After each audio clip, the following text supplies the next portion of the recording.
ओम नमः शिवाय। सभी व्यूअर्स को धन्यवाद करते हुए और 2023 का राशिफल मैंने जो तैयार किया है, आप लोग इसका बहुत बेसब्री से इंतजार कर रहे थे। अब उसकी अगली जो राशि बनती है वो है कन्या राशि। कन्या राशि का राशिफल बताने के पहले आप लोगों को मेरी ओर से 2023 की बहुत बहुत अग्रिम शुभकामनाएं। ईश्वर करे आपका जीवन सफल हो, आप अध्यात्म में आपकी रुचि हो, स्वस्थ रहें, प्रसन्न रहें। 2023 का राशिफल बताने के पहले 2 लाइन मेरी तरफ से। ऐसा कहा जाता है कि भगवान की अदालत में वकालत नहीं होती है। अगर सजा हो जाए तो वहाँ पर जमानत नहीं होती है। इसलिए ये हमेशा ध्यान रखना चाहिए कि 2 आँखें जो है वो हमेशा आपकी तरफ देखती ही रहती हैं। हमेशा उसका ध्यान में रखते हुए फिर काम करना चाहिए। अब कन्या राशि का 2023 का राशिफल आप लोगों को बताती हूँ। ये सबसे पहले ये बताती हूँ, इसकी स्वामी राशि बुध हैं। और जो ये लोग बुद्ध प्रधान जो लोग होते हैं, काफ़ी बुद्धिमान होते हैं, अच्छे गणितज्ञ होते हैं, अर्थशास्त्र में इनकी अच्छी रुचि होती है और वाक्पटुता इनमें कूट-कूट के भरी रहती है। जहाँ तक है, अच्छे व्यापारी होते हैं, लेकिन इनका एक माइनस पॉइंट ये है कि ये बहुत सेल्फ सेंटर होते हैं। सबसे ज़्यादा ये सबसे पहले अगर सोचने वाली स्थिति आया तो सबसे पहले स्वयं को महत्व देते हैं, तो इसलिए ये सेल्फ सेंटर भी कहे जाते हैं। अच्छे स्पीकर होते हैं। ये इनकी थोड़ी-सी खूबियाँ और एक आध इसमें कमी जो कि सब में होती है। इसमें कोई मतलब कोई ऐसी अनहोनी बात नहीं है। अब जो वर्ष का राशिफल जो बनाया जाता है वो 4 ग्रहों को ध्यान में रख के बनाया जाता है, जो लंबे समय तक आपकी ही राशि में विचरण करेंगे। एक और महत्वपूर्ण बात है आपको बता दी जाए, आप लोग हमेशा ये कन्फ्यूज़ रहते हैं कि मून साइन से देखना है या आपके लग्न से देखना है। तो मेरी सलाह ये है कि आप लोगों को दोनों से ही देखना चाहिए, क्योंकि जहाँ तक साढ़े साती या ढैया वो उसको मून साइन से देखते हैं और जो गोचर है वो समय समय से होता रहता है, तो उसको आप लग्न से देखना चाहिए। इसलिए एक आपको एक सलाह सभी ज्योतिषी दे रहे हैं और मैं भी वही दे रही हूँ कि समय समय से दोनों पर नज़र मारते रहना चाहिए। इनके अभी इस समय अगर बड़े ग्रह को देखा जाए आपके नेटल चार्ट में, तो शनि से शुरू करते हैं, जो कि शनि आपके कारक ग्रह भी हैं। शनि अभी आपको प्रभावित करेंगे ढैया के रूप में 17 जनवरी तक।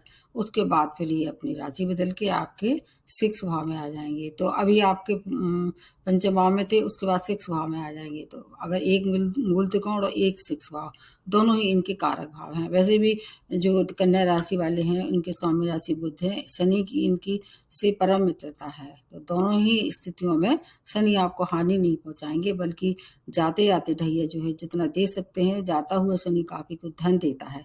तो धन के लिए आप पूरा जो आने वाला 2.5 वर्ष है वो काफी अच्छा है। तो ये शनि 17 जनवरी से अभी आपके 6 भाव में आ जाएंगे और इस बीच में ये वक्री भी होंगे।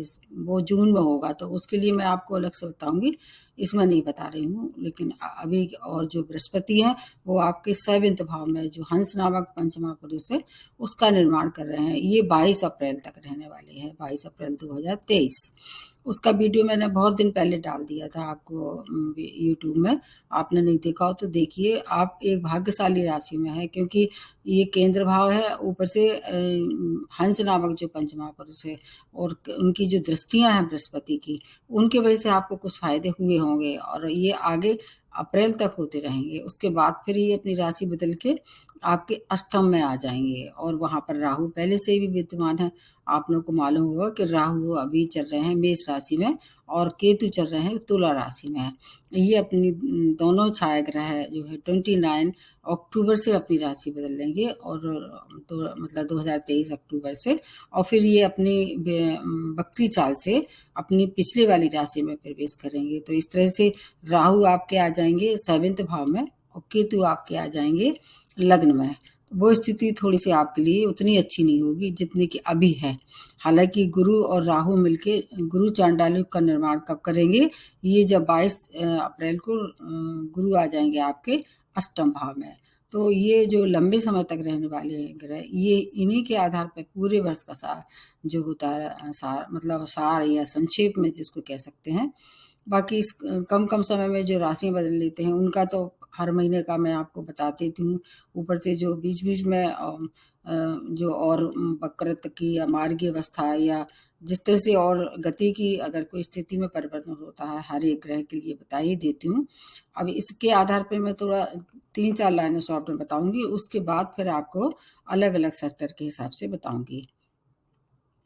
वर्ष के प्रारंभ में कुछ और महत्वपूर्ण बातें हैं, जैसे कि वर्ष के इस समय जो वर्ष का प्रारंभ हो रहा है उसमें सूर्य जो है वो धनु राशि में है, सूर्य के साथ बुध भी हैं और सूर्य बुध दोनों मित्रता है, बुध आदित्य योग का निर्माण वर्ष के आरंभ हो रहा है। आपको मालूम होगा कि ये सूर्य जो है वो सूर्य की जो मकर संक्रांति होती है वो जनवरी में होती है, तो ये जनवरी तक वैसे ही रहेंगे, उसके बाद फिर ये अपनी राशि बदलेंगे और इसका फायदा आपको मिलेगा। मंगल की स्थिति जो है वो अभी चल ही रही है, मंगल वृष और मिथुन राशि में चलेंगे, ये अभी मई तक चलेंगे, उसके बाद फिर अपनी ये कर्क राशि में आ जाएंगे। ये आपके लिए अभी बताना आवश्यक नहीं है, उसका उसी समय बता देंगे।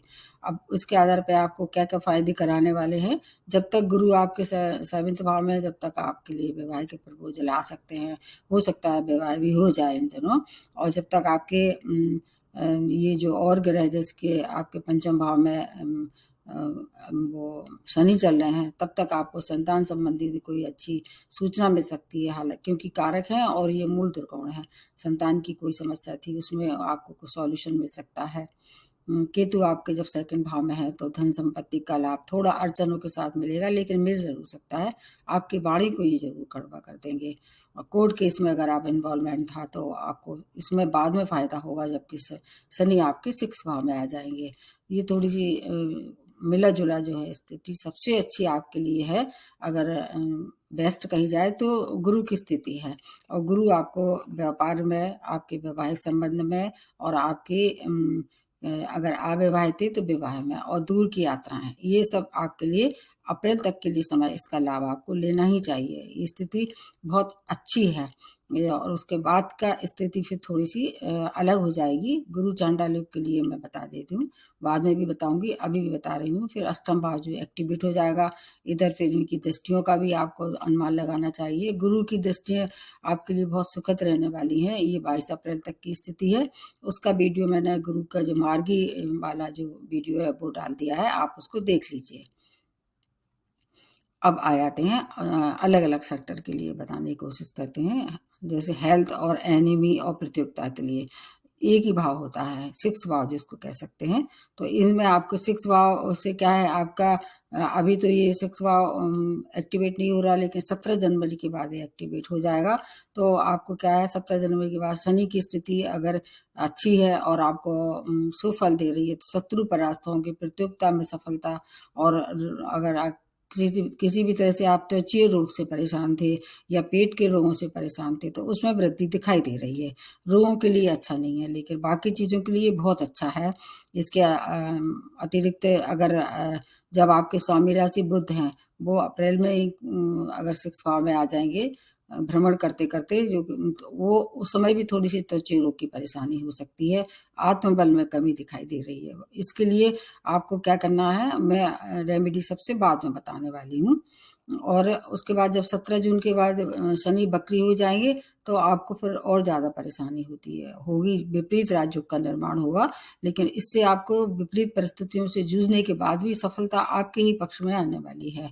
शत्रु भी कुछ नहीं बिगाड़ पाएंगे। कोर्ट केस में आपको आपके पक्ष में निर्णय होगा। बस आपको स्वयं की हेल्थ की परवाह करनी पड़ेगी। और आपके 4th भाव में जब प्रारंभ का समय होगा तब अपनी माता की हेल्थ की केयर करना चाहिए। वो 4th भाव माता का भी होता है ना, तो माता की हेल्थ की केयर करें, स्वयं की हेल्थ करें, हेल्थ की केयर करें, सॉरी। तो आपके लिए ये समय अच्छा है वैसे, क्योंकि 17 जनवरी के बाद जैसे ये राशि अपनी बदलेंगे शनि, फिर आपके ऊपर से ढैया की समाप्ति हो जाएगी, और ही अच्छा समय है आपके लिए।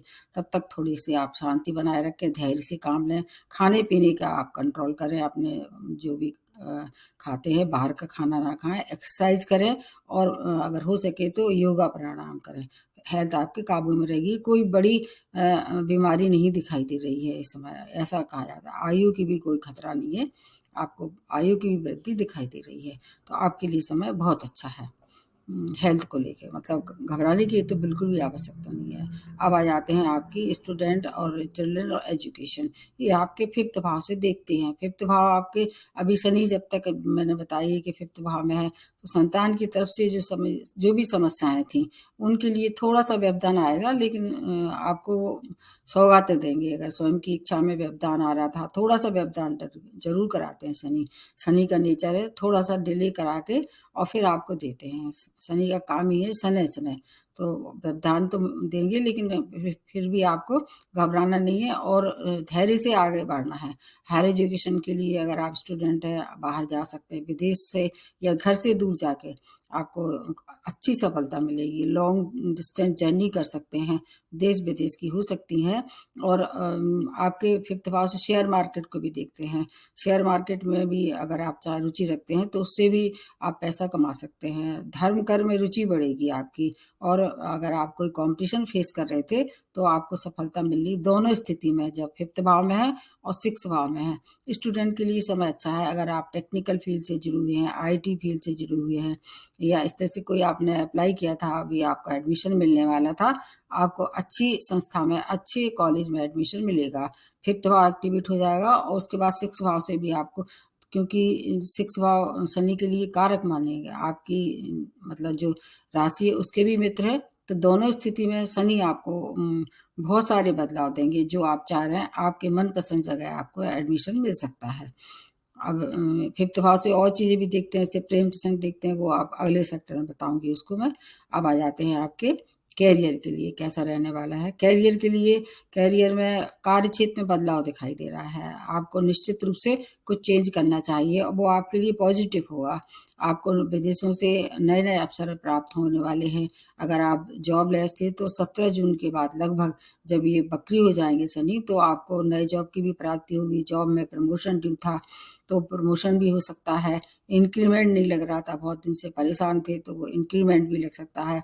अगर आप व्यापारी हैं तो व्यापार में विस्तार कर सकते हैं। एक्सपोर्ट इंपोर्ट का व्यापार करेंगे तो और ज़्यादा लाभ कमा सकते हैं। पैसे के लिए ये साल बहुत ही अच्छा है।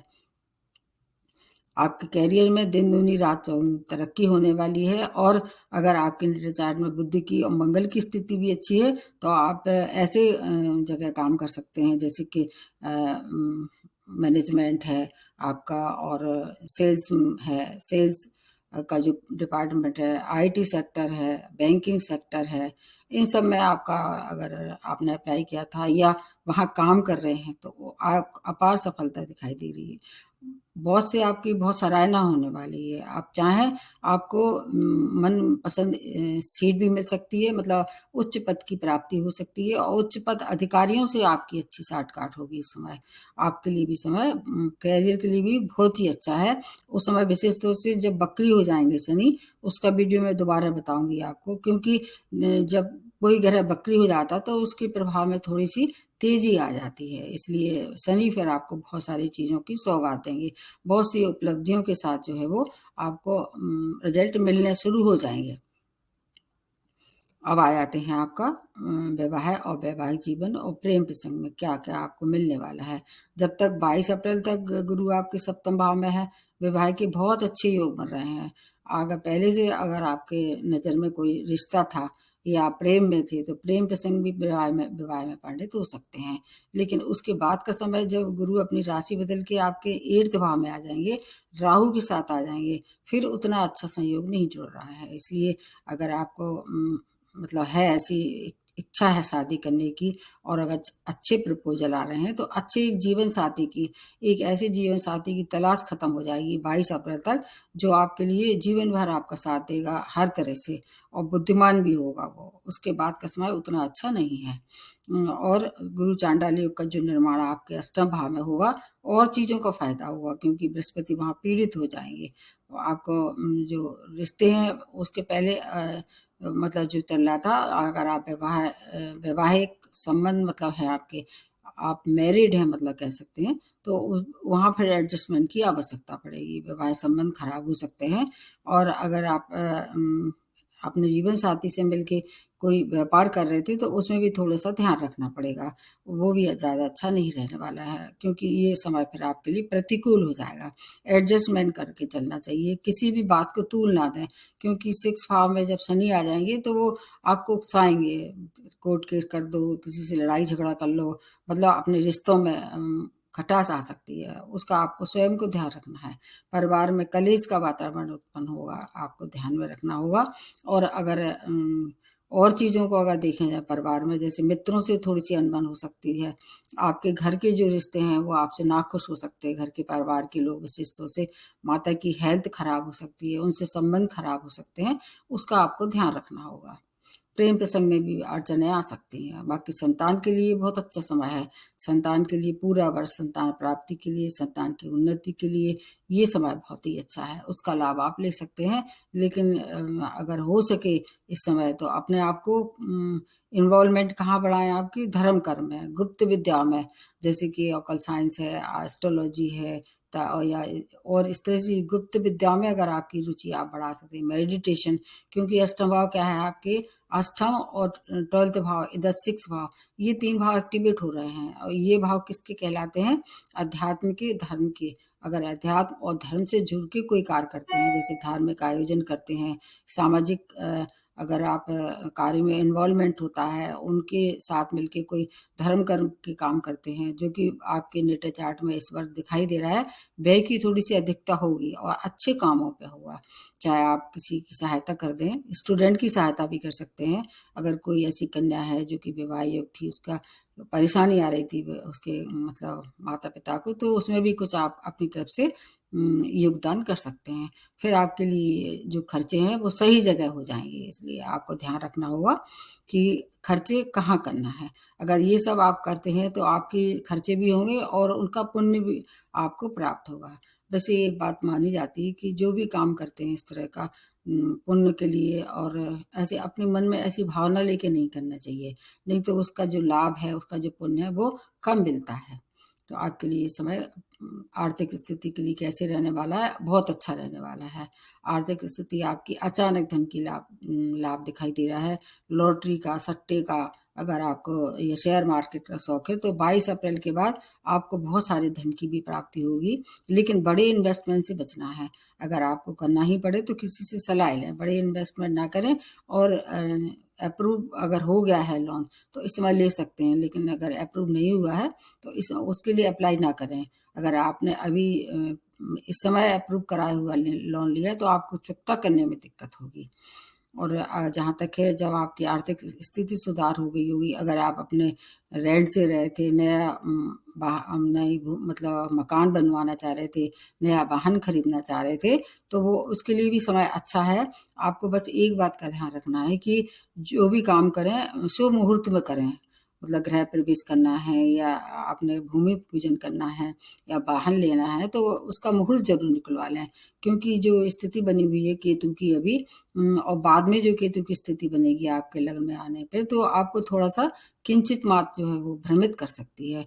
जहाँ केतु होता है उसके विपरीत राहु भी होता है, तो आपको भ्रमित कर सकते हैं, गलत चीज़ों में आपका इन्वॉल्वमेंट हो जाएगा, तो इसका थोड़ा-सा आपको ध्यान रखना है।